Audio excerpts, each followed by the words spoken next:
வணக்கம். நீங்கள் இணைந்து கொள்வது நியூஸ் ஃபர்ஸ்டின் இரவு 8 மணி பிரதான செய்தியுடன். உங்களுடன் இணைந்து கொள்ளும் நான் சிசிரகுமார் கிருஷாந்த் ராஜ். விரிவான செய்திகளுக்கு செல்ல முன்னர் முதலில் இன்றைய தலைப்புச் செய்திகள். போதைக்கு முற்றுப்புள்ளி வைக்கும் ஜனாதிபதியின் முயற்சி. මම යෝජනා කළේ කැබිනට් මණ්ඩලයට සිගරට් වල බද්ද මෙච්චර වැඩි කළා සෞඛ්‍ය ශාස්ත්‍රයේ මේ රෝගීන්ට බලපාන මේ බද්ද සම්පූර්ණයෙන් අයින් කළ යුතුයි කියලා. ගිය 12 වෙනිදා ඉඳන් මේක ලංකාවේ ක්‍රියාත්මකයි.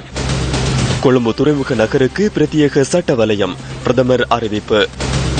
இலங்கை மின்சார சபையில் வரலாறு காணாத நட்டம். ஐரோப்பாவிற்கு மீண்டும் பயங்கரவாத அச்சுறுத்தல். ஜெர்மனியின் மியூனிக் நகரில் நடத்தப்பட்ட பயங்கரவாத தாக்குதலில் 10 பேர் பலி. முத்தையா முரளிதரன் ஆஸ்திரேலிய கிரிக்கெட் அணியின் ஆலோசகராக இணைவு.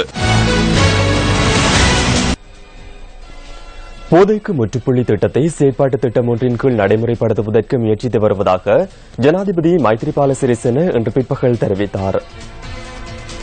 பண்டாரநாயக்க மாநாட்டு மண்டபத்தில் நடைபெற்ற இலங்கை மது ஒழிப்பு சபையின் 104வது ஆண்டு நிறைவு விழாவில் கலந்து கொண்டு ஜனாதிபதி இன்று பிற்பகல் உரையாற்றினார். இலங்கையில் சிகரெட் மற்றும் மதுபானத்திற்கு வழங்கப்படும் அனுமதி பத்திரத்தை ரத்து செய்துவிட்டால் பிரச்சினை முடிந்துவிட்டதல்லவா என நான் பாடசாலை ஒன்றுக்கு சென்றிருந்த போது மாணவர் ஒருவர் கேட்டார். அவ்வாறு செய்ய முடியுமாக இருந்தால் மிகவும் சிறந்தது. ஆனால் அவ்வாறு தடை செய்த பின்னர் அதனை பயன்படுத்துவோரால் அரசாங்கத்தை கவிழ்க்கக்கூடிய அளவுக்கு பாரதூரமான விடயம் என்பதனை நான் எடுத்து கூறினேன். ஏனென்றால் அந்த அளவு தூரத்துக்கு அதற்கு அடிமையானவர்கள் உள்ளனர். மதுபானம் மற்றும் சிகரெட் மூலம் கிடைக்கும் வருமானமின்றி திரைசேரியை நடத்தி செல்ல முடியாதென அங்கு பணியாற்றுவோரும் அது சார்ந்த பொறுப்பு வாய்ந்த அதிகாரிகளும் கூறுவார்களாயின் அந்த கொள்கைக்கு நான் ஒருபோதும் உடன்படுவதில்லை. அதன் காரணமாகவே சிகரெட்டுகளுக்கான வரியை அதிகரித்து மருந்துகளுக்கான வரியை நீக்குமாறு நான் அமைச்சரவைக்கு கூறினேன். கடந்த 12ஆம் தேதியிலிருந்து அது இலங்கையில் நடைமுறைப்படுத்தப்படுகின்றது. அதன்படி நாம் செயற்படுகின்றோம். போதை ஒழிப்பு நடவடிக்கையில் அர்ப்பணிப்புடன் செயற்பட்டவர்களுக்கு இதன்போது விருதுகளும் வழங்கப்பட்டன. தெற்கு ஜெர்மன் நகரான மியூனிக்கில் இடம்பெற்ற துப்பாக்கி பிரயோகத்தில் 9 பேர் கொல்லப்பட்டுள்ளதுடன் மேலும் பலர் காயமடைந்துள்ளனர். வர்த்தக தொகுதி ஒன்றில் பொதுமக்களை இலக்கு வைத்து இந்த தாக்குதல் மேற்கொள்ளப்பட்டுள்ளது.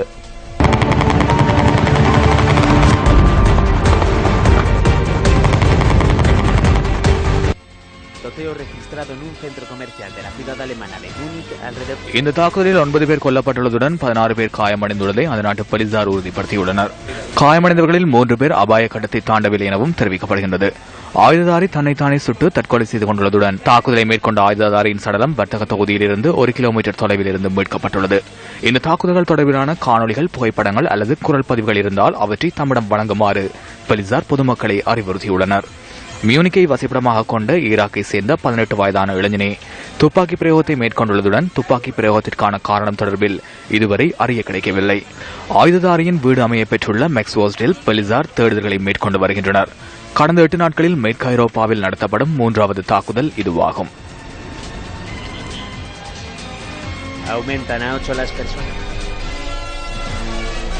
வடமாகாண வேலையேற்ற பட்டதாரிகள் இன்று ஆர்ப்பாட்டத்தில் ஈடுபட்டனர்.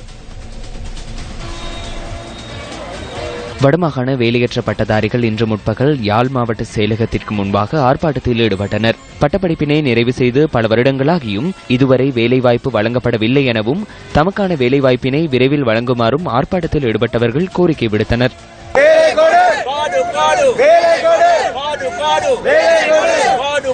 நல்லாட்சி அரசாங்கம் 2015 ஆட்சி அமைச்சு எதுவிதமான ஒரு பட்டதாரிகளுக்கான எதுவிதமான ஒரு வேலைவாய்ப்பும் வழங்கப்படவில்லை.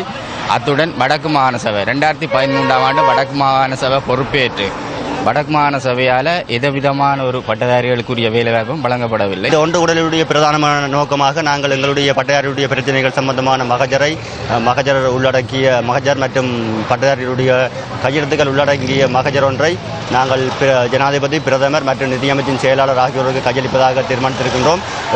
எங்களுடைய பட்டதாரிகளுக்குரிய வேலைவாய்ப்பு வழங்குவதற்குரிய நிதியை ஒதுக்குமாறு கோரி நாங்கள் இந்த ஒன்று உடலை நாங்கள் மேற்கொண்டு இருக்கின்றோம். அங்காடி 2016 வணிக கண்காட்சியும் தொழில் சந்தையும் கிளிநொச்சியில் இன்று ஆரம்பமானது. மத்திய கல்லூரி மைதானத்தில் நடைபெறுகின்ற இந்த கண்காட்சியில் கைத்தொழில் உற்பத்திகள், உணவு வகைகள் காட்சிக்கு வைக்கப்பட்டுள்ளன. போர் ஒருபுறம் எதையுமே இலவசமாக எதிர்பார்க்கக்கூடிய ஒரு மனோநிலையை உருவாக்கி இருந்தாலும் கூட ஒரு இளைய சந்ததி தாங்கள் தொழில் முனைவோராக மாறி ஏதாவது சாதிக்க வேண்டும் என்கின்ற துடிப்புடன் எழுந்திருப்பதையும் நாங்கள் அவதானிக்கின்றோம். எங்களிடம் திறன்மிக்க விவசாயிகள் இருக்கின்றார்கள். அதே போன்றுதான் சகல துறைகளிலும் தங்களுடைய முழு முயற்சியையும் கொடுத்து உற்பத்தியில் ஈடுபடுகின்ற ஆற்றல் அவர்களுக்கு இருக்கின்றது. ஆனால் இதுவரை காலமும் நாங்கள் அவதானித்த பெரும் குறைபாடு எங்களிடம் சந்தைப்படுத்துவதில் உள்ள பிரச்சனை தான். கொக்கைன் போதைப்பொருள் கொண்டுவரும் வலையமைப்பை ஆராய்வதற்கு சர்வதேச போலீசாரின் உதவி கிடைத்துள்ளது. இது தொடர்பான விசாரணைகள் ஆரம்பிக்கப்பட்டுள்ளதாக பிரதி போலீஸ் மா அதிபர் பிரியந்த ஜாய்குடி குறிப்பிட்டுள்ளார். சீனி கொண்டுவரும் போர்வையில் பிரேசிலிலிருந்து நாட்டுக்கு கொண்டுவரப்பட்ட 300 கிலோகிராம் எடையுடைய கொக்கையின் போதைப் பொருளை அடுத்த வாரம் அரசு ரசாயன பகுப்பாய்வாளரிடம் ஒப்படைக்க உள்ளதாக போலீஸ் போதைப் பொருள் ஒழிப்பு பணியகம் தெரிவித்துள்ளது. இலங்கையில் கைப்பற்றப்பட்ட பாரியளவு கொக்கையின் போதைப் பொருளாக இது அமைந்துள்ளதுடன் அதன் பெறுமதி 450 கோடி ரூபாய் எனவும் மதிப்பீடு செய்யப்பட்டுள்ளது. பாலியகுட கொள்கலன் களஞ்சிய தொகுதியில் நேற்று முன்தினமும் நேற்றும் 2 கொள்கலன்கள் சோதனைக்குட்படுத்தப்பட்டதை அடுத்து கொக்கையின் போதைப் பொருள் கைப்பற்றப்பட்டது. 2016 ஆண்டின் முதல் காலாண்டில் இலங்கை மின்சார சபைக்கு 5781 மில்லியன் ரூபாய் நட்டம் ஏற்பட்டுள்ளதாக நிதியமைச்சின் அறிக்கை ஒன்றில் தெரிவிக்கப்பட்டுள்ளது. 2016 மத்திய ஆண்டு அரச நிதி நிலைமை தொடர்பான அறிக்கை அண்மையில் பாராளுமன்றத்தில் சமர்ப்பிக்கப்பட்டது. 2015 ஆண்டின் முதல் 4 மாதத்துடன் ஒப்பிடுகையில் இலங்கை மின்சார சபைக்கு இந்த வருடம் 5781 மில்லியன் ரூபாய் நட்டம் ஏற்பட்டுள்ளதாக அந்த அறிக்கையில் தெரிவிக்கப்பட்டுள்ளது. 1 கிலோவாட் மணித்தியால மின்சக்திக்கான உற்பத்தி செலவினம் 2 ரூபாய் 47 சதத்தினால் அதிகரித்துள்ளதாகவும் அதில் தெரிவிக்கப்பட்டுள்ளது. ஏன் நட்டம் ஏற்பட்டது? தவறான தீர்மானங்களை எடுத்தார்கள். தவறான கொள்கை அடிப்படையில் கொடுக்கல் வாங்கலில் ஈடுபட்டார்கள். இந்த கொடுக்கல் வாங்கல்களின் பலனாக அதிக கட்டணத்தை நாளை செலுத்தப் போவது யார்? நாட்டின் ஊழியர்கள், மின்சார சபையின் ஊழியர்கள். 5 லட்சம் நுகர்வோர் அதனை செலுத்த நேரிடும். 2015 ஆண்டில் முதல் 4 மாதங்களில் லாபம் கிடைத்தமைக்காக மின்சார கட்டணத்தை குறைத்தார்களா? மின்சார கட்டணத்துக்கு நிவாரணம் வழங்கினார்களா? இல்லை. 50 லட்சம் நுகர்வோருக்கு நாங்கள் ஒரு விடயத்தை கூற வேண்டும். நிச்சயமாக மின்சார கட்டணம் விரைவில் அதிகரிக்கப்படும். அந்த அதிகரிப்புக்குள் இந்த 5000 மில்லியனும் உள்ளடங்கப்படும். பகல் திருடர்கள் இலங்கை மின்சார சபையை மற்றும் அமைச்சருக்கும் அனைவருக்கும் ஒன்றிணைந்து அண்மையில் அமைச்சரவை மேற்கொள்ளப்பட்ட தீர்மானத்துடன் 1831 பில்லியன் ரூபாய் இலங்கை மின்சார சபைக்கு நட்டத்தை ஏற்படுத்தியிருக்கின்றார்கள். இவர்கள் திருட்டுத்தனமான விலை மனு ஊடாக சூறையாடி உள்ளார்கள் என்பதனை நாங்கள் கூறவில்லை, நீதிமன்றமே கூறுகின்றது. நீதிமன்றத்தின் மனசாட்சியை அதிர்வுக்குள்ளாக்கிய நிலக்கரி கொடுக்கல் வாங்கல் தொடர்பான கணக்காய்வு வினாக்களுக்கு அதிகாரிகள் பதிலளிக்காமை பாரதூரமான நிலைமை என முன்னாள் கணக்காய்வாளர் நாயகம் தெரிவிக்கின்றார். எமது அரசியலமைப்பின் 154வது சரத்தின்படி கணக்காய்வாளர் நாயகத்துக்கு தகவல்களை பெற்றுக் கொள்வதற்கான அதிகாரம் வழங்கப்பட்டுள்ளது. அவருக்கு அல்லது அவர் அதிகாரம் வழங்கும் நபருக்கு அந்த அதிகாரம் உள்ளது. அரசு நிறுவனங்கள் தொடர்பிலான சரியான தகவல்களை பாராளுமன்றத்துக்கு அல்லது மக்களுக்கு வழங்குவதற்கான உரிமை அதன் மூலம் வழங்கப்படுகின்றது. கணக்காய்வாளர் நாயகம் 2 முறைகளை கையாள முடியும். நாம் அறிக்கை கூறியும் கிடைக்கவில்லை. பொது முயற்சியாமை தொடர்பிலான பாராளுமன்ற தெரிவுக்குழு கோப் குழுவிடம் கணக்காய்வாளர் நாயகம் அறிவிக்க முடியும். அவ்வாறாயின் ஏன் அறிக்கை சமர்ப்பிக்கப்படவில்லை என அந்த அரச ஊழியர்களை அழைத்து பாராளுமன்றத்தில் வினவ முடியும். குறித்த நபருக்கு எதிராக நடவடிக்கை எடுக்குமாறு பாராளுமன்றம் ஜனாதிபதிக்கு சிபாரிசு செய்ய முடியும். நாம் இந்த அதிகாரியிடம் வினாக்களை தொடுத்ததாகவும் அதற்கான பதில் கிடைக்கவில்லை என்றும் கணக்காய்வாளர் நாயகம் தமது அறிக்கையில் சுட்டிக்காட்ட முடியும். பதில் வழங்கப்படாமை தொடர்பில் நியாயமான சந்தேகம் இருப்பதாகவும் அந்த சந்தேகம் தொடர்பில் கணக்காய்வாளர் நாயகத்தின் அறிக்கையில் குறிப்பிட முடியும். கணக்காய்வாளர் நாயகம் திணைக்களத்தை சீர்குலைக்கும் முயற்சி உள்ளதாக தொழிற்சங்கங்கள் சந்தேகம் வெளியிட்டுள்ளன. கணக்காய்வாளர் நாயகத்தின் செயற்பாடுகள் சவாலுக்கு மற்றும் அவமானத்துக்கு உட்படுத்தப்படுகின்றது. அன்று பிரதம நீதியரசரை நீக்குவதற்கு முயன்றவர்கள் இன்று கணக்காய்வாளர் நாயகத்தினால் குற்றச்சாட்டு முன்வைக்கப்படும் போது கணக்காய்வாளர் நாயகத்தை மௌனமாக்குவதற்கு முயற்சி செய்கின்றனர். நிலக்கரி கொடுக்கல் வாங்கல் தொடர்பில் நீதிமன்றத்தின் தீர்ப்பு ஒன்று உள்ளது. உயர் நீதிமன்றத்தின் தீர்ப்பு கணக்காய்வாளர் நாயகத்தின் 2 அறிக்கைகளின் அடிப்படையாக அமைந்துள்ளது. நீதிமன்ற தீர்ப்பு வழங்கப்பட்ட பின்னர் கணக்காய்வாளர் நாயகத்தின் அறிக்கை தவறு என்று திருடர்களை பாதுகாக்கும் விடயத்தை இவர்கள் செய்கின்றனர். மீண்டும் முன்னரை போன்று விளையாடுகின்றனர். அந்த நிலைமையிலே திருடர்கள் உள்ளே இருந்து வெளியே வரும்போது கைவிலங்கை கழற்றிவிட்டு தேசிய வீரர்கள் போன்று காண்பிக்க முயற்சி செய்கின்றனர். தற்போதைய நிலைமை எதிர்காலத்தில் நிகழவுள்ள அபாயத்தை பிரதிபலிப்பதாக இலங்கை மின்சார ஊழியர் சங்கம் சுட்டிக்காட்டுகின்றது. மின்சார சபையை நடத்தி செல்ல முடியாத நிலையில் அனைவரும் ஒன்றிணைந்துள்ளனர். மக்கள் மத்தியில் கருத்து ஒன்றை ஏற்படுத்த முயற்சிக்கின்றனர். அந்த கருத்து என்ன? வீதியில் இறங்குவீர்களா? வேண்டாம். இதனை விற்க வேண்டும் என்பார்கள். இதை விற்றால் பதில் கிடைத்து விடுமா? இல்லை. மரவள்ளி சாப்பிட்டமையினாலே வயிற்று வலி ஏற்பட்டுள்ளது. இவர்கள் இஞ்சி சாற்றை வழங்க முயற்சிக்கின்றார்கள். வழங்கியுடன் நோயாளியின் கதை முடிந்துவிடும். நோயாளியின் உறவினர்களின் கதையும் முடிந்துவிடும். சில ஊடகங்கள் செயற்படும் விதம் தொடர்பில் பிரதமர் ரணில் விக்ரமசிங்க இன்று விமர்சன ரீதியான கருத்துக்களை வெளியிட்டார்.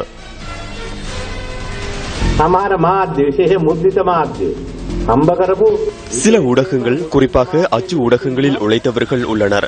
அதனை மீண்டும் ஆரம்பித்துள்ளனர். நான் தற்போது ஒவ்வொருவரின் பெயர்களை குறிப்பிடப் போகின்றேன். அடுத்த சில தினங்களில் அதனை செய்யவா வேண்டாமா? மங்கள சமரவீரவை நீக்குமாறு பத்திரிகை திங்கட்கிழமை செய்தி வெளியிட்டிருந்தது. அந்த பத்திரிகையின் செய்தி ஆசிரியரை நான் அறிவேன். குறிப்பிட்ட காலத்தில் என்னையும் விலகுமாறு கோரியுள்ளனர். எமது அமைச்சர்களை விலகுமாறு கோரினால் அதற்கு முன்னர் அவர்களுக்கு சிறந்த பாடம் கற்பிக்க வேண்டும் என்று கூற விரும்புகின்றேன். எம்முடன் விளையாட வர வேண்டாம். இந்த அரசாங்கம் 5 வருடங்களுக்கு நீடிக்கும்.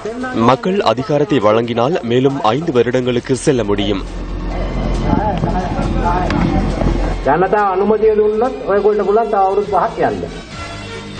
கண்டியில் இன்று முற்பகல் நடைபெற்ற ஐக்கிய தேசிய கட்சியின் உறுப்பினர்களை வலுவூட்டும் நிகழ்ச்சியில் கலந்து கொண்டு பிரதமர் இதனை கூறினார். பெருந்தோட்ட மக்களுக்கு கூரைத்தகடுகள் விநியோகிக்கும் நிகழ்வு நுவரெலியாவில் இன்று நடைபெற்றது. மலைநாட்டு புதிய கிராமங்கள் உட்கட்டமைப்பு மற்றும் சமூக அபிவிருத்தி அமைச்சின் நிதி ஒதுக்கீட்டில் கூரைத்தகடுகள் விநியோகிக்கப்பட்டன. கடந்த காலத்தில் உங்களுக்கு தெரியும், இருந்த மலையக தலைவர்கள் தன்னுடைய கட்சியில இருந்தா மட்டும்தான் தகரம் மாத்துறது, ரோட்டு போடுறது, வீடு கட்டித்தாருன்னு சொல்லுவாங்க. இல்லாட்டி போனா இங்க இருந்து போக சொல்லுவாங்க. அந்த மாதிரி கலாச்சாரம் இருந்துச்சு. ஆனா இப்ப அந்த கலாச்சாரம் மாறி இருக்க மலைய மக்கள், அது யாரா இருந்தாலும் பரவாயில்ல, எந்த கட்சியா இருந்தாலும் பரவாயில்ல, மலையத்தில் வாழ்கின்ற ஒவ்வொருத்தர்களுக்கும் தனி வீடு பெற்று தரணும். அவருடைய உட்கட்டமைப்பு வேலைகளை செஞ்சு கொடுக்கணும். ஆகவே இந்த சந்தர்ப்பத்தை சரியா பயன்படுத்திக் கொள்ளுங்க. நீங்க நல்லாட்சி அரசாங்கத்தில் நாங்க அனைவருக்கும் வீடு தரம் சொல்லியிருக்கோம். நம்ம கட்சி பேதங்களை மறந்து தோட்ட தொழிலாளி எங்க வாழ்ற அவங்களுக்கெல்லாம் வீடு தரம் இருக்கிறோம். அதனால இந்த சந்தர்ப்பத்தை பயன்படுத்திக்கிட்டீங்கன்னு சொன்னா நம்ம சமுதாயத்துக்கு நல்லோம், சமூகத்துக்கு நல்லோம். இல்லன்னு சொன்னா இன்னும் 50 வருஷம்ல 100 வருஷத்துக்கு பின்னுக்கு போயிடுவோம். மக்கள் விடுதலை முன்னணியால் யாழ் நகரில் இன்று துண்டு பிரசுரங்கள் விநியோகிக்கப்பட்டன. சோசலிச இளைஞர் சங்கத்தின் ஏற்பாட்டில் கருப்பு ஜூலையை சகோதரத்துவ நாளாக மாற்றியமைப்பது தொடர்பில் தெளிவூட்டும் வகையில் துண்டு பிரசுரங்கள் விநியோகிக்கப்பட்டன. இந்த நாட்டுக்கு சுதந்திரம் கிடைத்து 68 ஆண்டுகள் ஆகின்றது. அதே போன்று 1983 ஆண்டு கருப்பு ஜூலைக்கு இன்று 33 வருடங்கள் ஆகின்றது. அது மாத்திரமல்ல, யுத்தம் முடிந்து 7 வருடங்கள் ஆகின்றன. இந்த கால பகுதியில் உண்மையிலேயே இது நாள் வரைக்கும் இந்த நாட்டில் ஆட்சி செய்த ஆட்சியாளர்கள் எந்த ஒரு ஆட்சியாளரும் உண்மையான நல்லிணக்கத்தை, உண்மையான தேசிய ஒற்றுமையை கட்டி எழுப்புவதில் தோல்வி கண்டிருக்கின்றார்கள். அதற்கு பதிலாக இன முரண்பாடுகளை ஏற்படுத்துகின்ற நிலைமைகளை தோற்றுவிக்கப்படுகின்றன. அதற்கு ஏற்றவாறு நாட்டில் இருக்கின்ற சகல அரசியல் கட்சிகளும் இனவாதத்தை தாங்களது மூலாதாரமாக கொண்டு செயற்படுகின்ற போக்குகள் காணப்படுகின்றது. நீங்கள் புன்னகைக்கும் ஒவ்வொரு நிமிடமும் லட்சக்கணக்கானவர்கள் கண்ணீர் வடிக்கின்றார்கள் என்பதை அறிவீர்களா? அவர்களுக்கு உதவுவதற்கான சந்தர்ப்பம் உங்களுக்கு கிட்டியுள்ளது. மக்கள் சக்தி 100 நாட்கள் திட்டத்திற்கு உங்களுக்கும் பங்களிப்பு வழங்க முடியும்.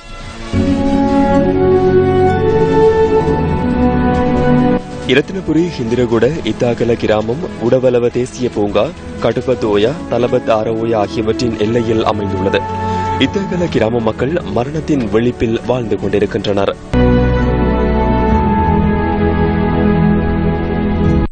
සමහර දවස්වලට අඩි හම්බෙනවා. දොළෙන් එකට යනකන් ජීවිතේ ෂුවර් නෑ. මේ වැස්ස දවස්වලට එදන්ට ලිස්සනවා. பாடசாலை பரீட்சைக்காக நினைவில் வைத்துக் கொண்ட பாடங்கள் தம் வாழ்வில் இவர்கள் அனுபவிக்கும் துன்பங்களால் மறந்து போகின்றன. இத்தாகல கிராமத்தில் உள்ள 60 குடும்பங்களின் பிள்ளைகளின் கல்வி நடவடிக்கைகள் இன்று கேள்விக்குறியாகியுள்ளன. කලින්ම අම්මා අතින් අරගෙන තමයි එදන්ට ගියේ. මේ ඊට පස්සේ එල්ලිලා වගේ කම්බිය අරගෙන යන්න පුළුවන් වෙනකොට මම එල්ලිලා වගේ එදන්ට ගියා තනියම. එහෙම තමයි එදන්ට යන්න පුරුදු වෙන්නේ. මේ අල්ලගෙන යනකොටත් වැටිලා තියෙනවා. තුවාල වෙලා බෙහෙත් ආපු අවස්ථා තියෙනවා. දේශපාලනඥයෝ ආවා. ඇවිල්ලා பாலம் ஹதன முள்கள் திப்பா. அரசியல்வாதிகள் வந்து பாலம் அமைப்பதற்கு அடிக்கல் நாட்டினர். ஆனால் இன்னும் பாலம் அமைக்கப்படவில்லை. ஏன் அவர்கள் இவ்வாறு செய்கின்றனர்? ஏசியில் இருப்பவர்களுக்கு எங்கள் கஷ்டம் தெரியவில்லை.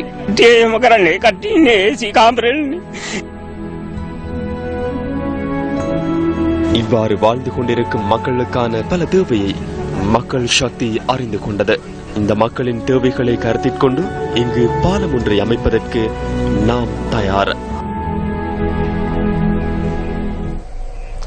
கொழும்பு துறைமுக நகர் பிரத்யேக சட்ட வலயமாக பிரகடனப்படுத்தப்படும் என பிரதமர் ரணில் விக்ரமசிங்க தெரிவித்துள்ளார். சேனல் நியூஸ் ஏசியாவிற்கு வழங்கியுள்ள பிரத்யேக சேவையில் பிரதமர் இதனை குறிப்பிட்டுள்ளார். நாம் சீன அரசாங்கத்துடன் மீண்டும் பேச்சுவார்த்தை நடத்தினோம். ஹம்பாந்தோட்டை பொருளாதார அபிவிருத்தி வலயம் தொடர்பில் இதன்போது ஆராயப்பட்டது. முதலில் காணி மறுசீரமைப்பு மற்றும் துறைமுக நகரான இதனை அமைப்பதற்கு திட்டமிட்டிருந்தாலும் தற்போது அதனை நிதி முக்கியத்துவம் வாய்ந்த நகராக மாற்றுவதற்கு எதிர்பார்க்கின்றோம். சிங்கப்பூருக்கும் துபாய்க்கும் இடையிலான இடைவெளியை நிரப்பும் பொருளாதார நகராக மாற்றுவதே எமது நோக்கமாகும். இந்த பிரதேசத்துக்குரிய விசேட சட்ட வரைவு ஒன்று ஏற்படுத்தவும் நாம் எதிர்பார்க்கின்றோம். இலங்கை மக்கள் அபிவிருத்தி தொடர்பில் பொறுமை காப்பதற்கு தயார் இல்லை என்பதை ஒரு சில தரவுகள் பிரதிபலிக்கின்றன. அபிவிருத்தி திட்டங்கள் தொடர்பில் உங்களிடம் கால அட்டவணை உள்ளதா? எம்மிடம் அத்தகைய கால அட்டவணை இல்லை. மக்கள் பொறுமை இழந்துள்ளனர். எனினும் உங்களுக்கு 100% நம்பிக்கை இல்லாவிட்டால் கேள்விகளை எழுப்ப வேண்டாம். ஏன் 200%? போதாதா? ஒருவர் தொடர்பில் நீதிமன்றத்தில் வழக்கு விசாரணை இடம்பெறுகின்ற சந்தர்ப்பத்தில் அவருக்கு எதிரான வழக்கு விசாரணை எந்தவொரு சந்தர்ப்பத்திலும் சீர்குலையாத நிலையை உருவாக்க வேண்டிய தேவை உள்ளது. அதேபோன்று பிரதிவாதிகள் சட்டத்திலிருந்து விடுபடுவதற்கு இடமளிக்க கூடாது. இதற்கான அனுபவங்களை பெறுவதற்கு எமக்கு 1 வருடம் தேவைப்பட்டது. இதற்கான காரணத்தை அநேக மாணவர்கள் புரிந்து கொள்ளாவிட்டாலும் திறமையான அதிகாரிகளுக்கு பற்றாக்குறை நிலவியது. நிதிக்குற்ற விசாரணை பிரிவு லஞ்ச ஊழல் ஆணைக்குழு அதிகாரிகள் தற்போதும் பயிற்சிகளை பெற்று வருகின்றனர். புதிய அதிகாரிகளை சேவையில் இணைத்துக் கொள்வோம். இது நீண்ட நாள் செயற்பாடாகும். ஆனால் நாம் முன்னோக்கி செல்வோம். ஒருவர் உயர் பதவியை வகிக்கும் போது அவரின் குடும்ப நிலையை கருத்தில் கொண்டு விசேட உபசரிப்பு கிடைக்கலாம் என மக்கள் மத்தியில் அச்சம் ஏற்படக்கூடாது அல்லவா? எவ்வித ஊழலும் இடம் பெறாது என்ற நம்பிக்கை எமக்கு உள்ளது. அதேபோன்று அவர்கள் அவ்வாறு செயற்படுவதற்கு இடமளிக்கப்பட மாட்டாது. ஏனென்றால் அனைத்து நடவடிக்கைகளும் வெளிப்படைத்தன்மை கொண்டவை. தகவல் அறியும் சட்டம் ஏற்கனவே நடைமுறைப்படுத்தப்பட்டுள்ளது. பாராளுமன்றத்திற்கு மேற்பார்வை அதிகாரங்கள் கிடைத்துள்ளன. எனினும் அதற்கும் கால அவகாசம் தேவைப்படுகின்றது. மக்கள் பொறுமையாக இல்லை என்பதை என்னால் புரிந்து கொள்ள முடியும். எனினும் நாம் கவனமாக செயற்பட வேண்டும். இது கண்ணாடி ஏணியாகும். நீங்கள் தவறினால் முழுமையாக உடைந்துவிடும்.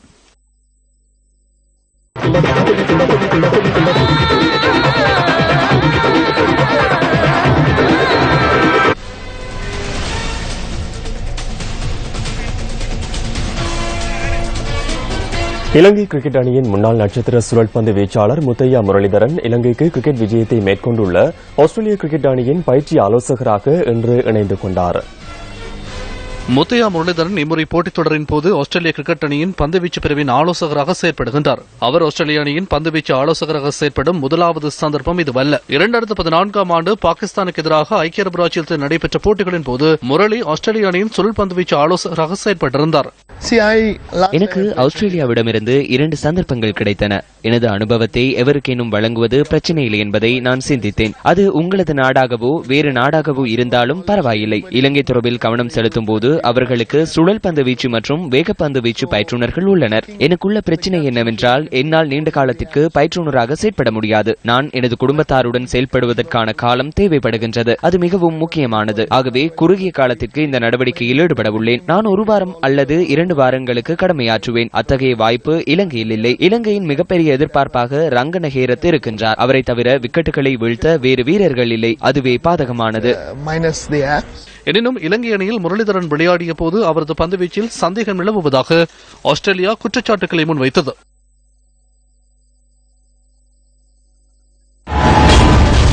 ஆயிரத்து 1995, 1996ஆம் ஆண்டுகளில் முத்தையா முரளிதரன் பந்தை எறிவதாக ஆஸ்திரேலிய நடுவர் டரல் ஹெயா குற்றம் சுமத்தினார். 1999ஆம் ஆண்டு முரளி பந்தை எறிவதாக ஆஸ்திரேலிய நடுவர் ராஸ் எமர்சன் மீண்டும் குற்றம் சுமத்தினார். முரளிக்கு நியாயம் வழங்குமாறு அர்ஜுன ரணதுங்க தலைமையிலான இலங்கை அணியினர் கோரிக்கை விடுத்தனர்.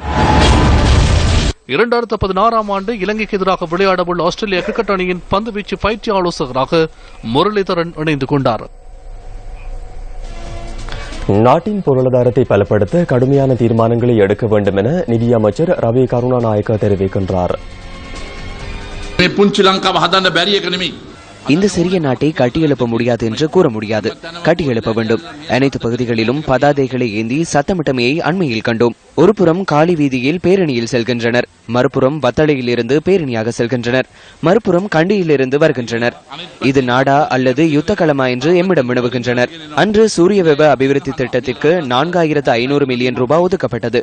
எனினும் உண்மையான செலவு 800 மில்லியன் ரூபாய். எஞ்சிய 3700 மில்லியன் ரூபாவிற்கு என்ன நடந்தது? வெள்ளத்தினால் பாதிக்கப்பட்ட முகத்துவாரம் பகுதி பாடசாலை மாணவர்களுக்கு பாடசாலை உபகரணங்களை வழங்கி வைக்கும் நிகழ்விலேயே அமைச்சர் இவ்வாறு கருத்து தெரிவித்தார்.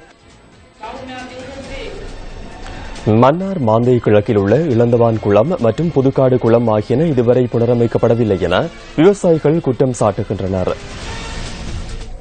மன்னார் மாந்தை கிழக்கு பிரதேச செயலகத்துக்குட்பட்ட இளந்தவான் குளம் மற்றும் புதுக்காடு குளம் என்பன சுமார் 40 வருடங்களாக புனரமைக்கப்படாத நிலையில் உள்ளன. இந்த இரு குளங்களிலிருந்தும் சுமார் 500 ஏக்கர் நெற்பயிர் செய்கை மேற்கொள்ளப்பட்டுள்ளது. எனினும் குளங்கள் புனரமைக்கப்படாத நிலையில் குளக்கட்டுகள் அழிவடைந்து துருசு இயங்காத நிலையில் பற்றைக்காடாக காட்சியளிக்கின்றது. இந்த குளங்களின் நீரை பயன்படுத்தி சிறுபோக நெற்செய்கை மேற்கொள்ளப்பட்ட போதிலும் தற்போது நீரின்மையால் அதனை மேற்கொள்ள முடியாத நிலையில் விவசாயிகள் பாதிக்கப்பட்டுள்ளனர். யுத்தத்தால் பாதிக்கப்பட்ட வடபகுதியை கட்டியெழுப்பும் நோக்கில் கடந்த அரசாங்கத்தால் முன்னெடுக்கப்பட்ட வடக்கின் வசந்தம் திட்டத்தின் கீழ் விவசாயத்துறையை மேம்படுத்த 3360 மில்லியன் ரூபாய் ஒதுக்கப்பட்டிருந்தது.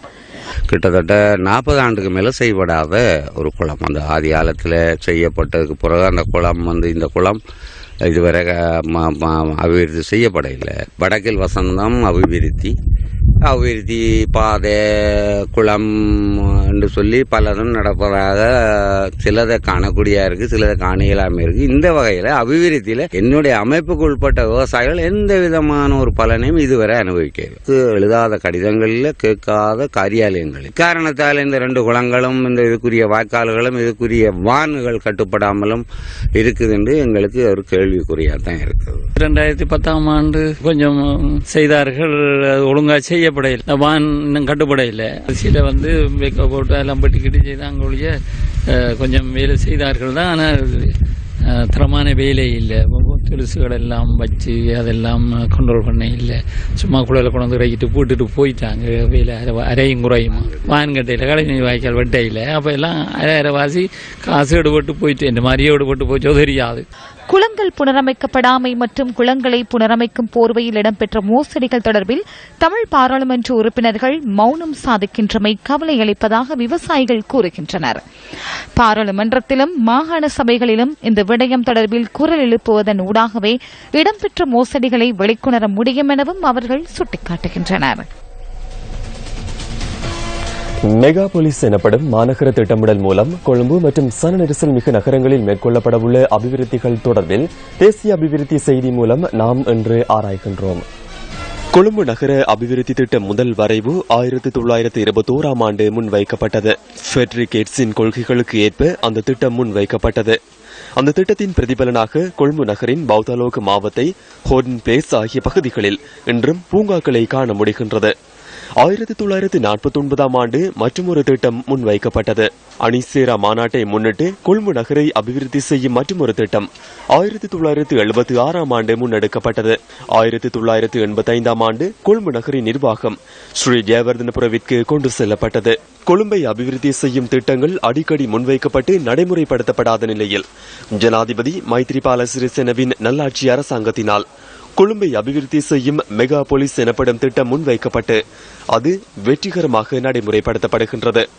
மேல் மாகாண சபையின் அனைத்து பகுதிகளும் உள்வாங்கப்படும் வகையில் இந்த திட்டம் முன்னெடுக்கப்படுகின்றது. பொருளாதாரம், சமுர்த்தி, சமூக அபிவிருத்தி, சுற்றாடல் மற்றும் தனிநபர் அபிவிருத்தி என்பன இந்த திட்டத்தில் உள்வாங்கப்பட்டுள்ளன.